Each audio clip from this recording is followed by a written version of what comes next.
Welcome to our guide on implementing a custom caching strategy with a service worker. We start by defining two constants, cache_name, which will be the name of our cache store, and API_endpoint, which is the path to the data we want to cache. The first event we listen to is the install event. This triggers when the service worker is installed on the browser.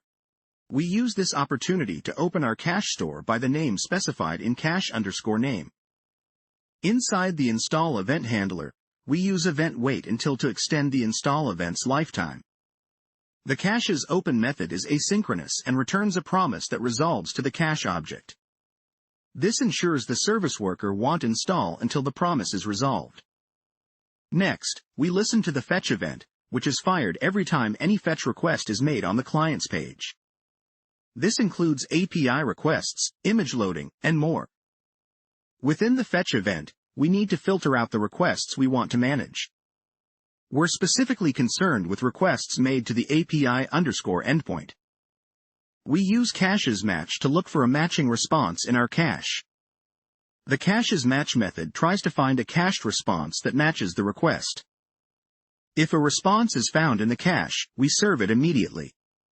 If it's not found, we make a network request using fetch, which returns a promise that resolves to the HTTP response. Once we've fetched the data, we need to cache it for future use. To do this, we reopen our cache store. We then store the fetched response in the cache using cacheput. It's important to clone the response because the response is a stream and can only be consumed once. By cloning it, we send one stream to the cache and resolve the promise with the other, which is returned to the fetch request. The activate event is the final piece of the puzzle. This event fires when a new version of a service worker is ready to control the page. We define a whitelist of cache names we want to keep.